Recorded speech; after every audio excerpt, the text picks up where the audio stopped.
So this video I'm talking about the anatomy of the pelvis and why it affects the outer contour or the lines on the outside of the figure. It's going to be pretty straightforward and quick. And I remember back being in anatomy class, we went over the differences and why they matter. And I'm going to go talk about some key elements that we need to remember. So jumping right into it, our teacher always talked about the ASIS, which is the anterior superior iliac spine, and that's this guy right here, this little thing, right? And this part actually protrudes a little bit, and you can sort of see it, but it's a landmark. And if you'll notice that the female pelvis is much wider, if we kind of draw a line up like that, and that's to kind of support childbirth, and that's the evolutionary reason for it. So, but because of that, because it's wider, the femur, which is the leg bone, here's a great trochanter, and the femur comes out like that. It pushes out. So because of that, we have actually a different angle. So the female angle is much sharper this way, right? And so that automatically already changes things. But the main differences that I want to highlight are, if we were to take this female pelvis here, and we just kind of size it to overlay almost like an X-ray, we can see what the pelvis and the leg bone is doing, and it's actually causing this shape to happen. And because the femur is pushing out like this, it creates this little landmark right here, and that's like kind of a point to remember. So there's a point here and a point there. Those are like apexes of the outside of the female. Now some artists this isn't for every female, obviously, but it's kind of something that makes things look more feminine. And some artists will kind of just simplify that by making it one fell swoop line, right? And automatically, because of the pelvis, you have that kind of curve shape. And the rib cage is kind of smaller in comparison, and because it's much bigger for a male, and because of that, you get this hourglass figure that kind of speaks to more feminine look because of the ratio. But if we were to take the same pelvis and the femur and put it on Michelangelo's David here, which is a incredible statue. It's actually really huge. Here's how big it actually is. Gigantic, right? So if we do the same thing over here, let's move this up over and size it down, right? If we kind of did that situation, and again, so remember this point and that point, it would be pushed out a little bit further because of the width of the hip. So you would have something like this, and meeting down like that, right? And that automatically creates that kind of shape that we talked about earlier.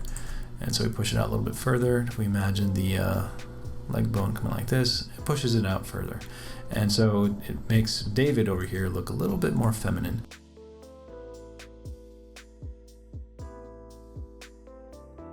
All right, so that's, that the hips don't lie, right? So if we turn that layer off and compare, masculine, a little bit more feminine, right? And that's a subtlety. Now, if we did the next part would be making the rib cage smaller. So right now, his rib cage is like, there's the spine, it comes out like this, and then the ribs are like something like that. It's not perfect, but whatever. But for a female, it's much smaller, and so the ratio is something. The hips are always, not always, but generally wider for a female. So hips are wider, rib cage is smaller. So if we follow that contour, and I don't think anybody would disagree that this looks more feminine now. Now, obviously, the big, broad shoulders is another aspect. If we lower those down a bit, that would also make it look more feminine. Someone had mentioned in the previous video, by the way, that the neck is also wider for males, and that's also true, generally. Not everyone. Actually, pretty much everything is not set in stone. These are just general things that can either be pushed or pulled, or exaggerated or amplified or reduced. If you're designing characters like for cartoons and stuff, and you can really make caricatures by like emphasizing these subtleties. So if you zoom out, you look at that, that looks like a female, right? But if we take those layers away, definitely a dude. Now for the female, because it has the hourglass figure, you know, come on now, right? Generally, the more masculine look would be the V. So the big rib cage up top, small hip, and then the opposite for a female, small rib cage up top, and then a wider pelvis. And if you put shoulders there, and a head, you know, I think one is definitely more, inarguably, feminine compared to the other. So remember, the legs of the female are further, the leg bone is further out, wider out for a female, so it kind of has this angle, etc. And for a male, it's typically a smaller or thinner pelvis. So, you know, very crude sketch, but you can tell one is certainly more masculine, and the other is definitely more feminine.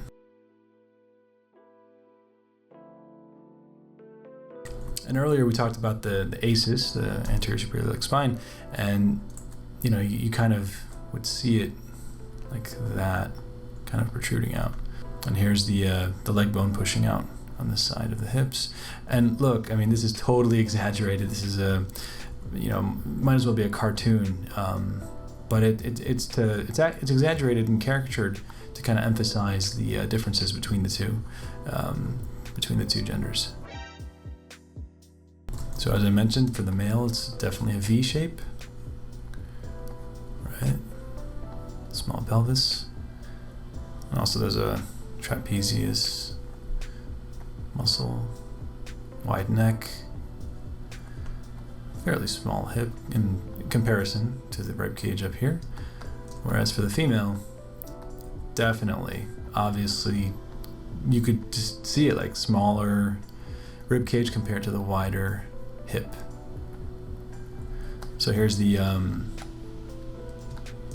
superior, I keep screwing it up, anterior superior iliac spine of the hip, right? And here's the leg bone pushing out right there.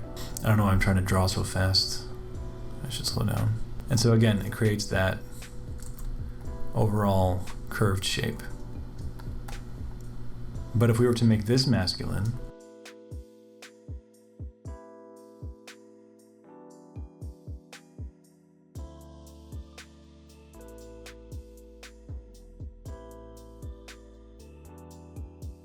and there you have it. So, you know, we started with the by making the hips smaller and then the rib cage wider. Automatically, it gives us that V shape, and of course, I put the trapezius up top, which is the shoulder muscles up here, and then the actual deltoids, which are present in her, but because the rib cage is smaller, it's not as wide set as they are for the male.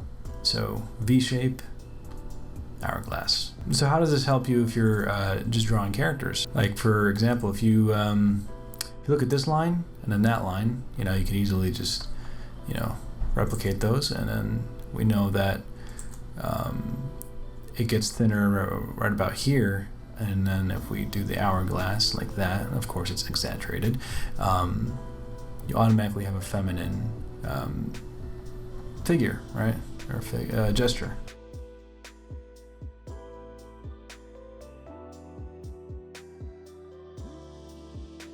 And if we take those same lines, the same angle, and instead of the hourglass, we do a V shape.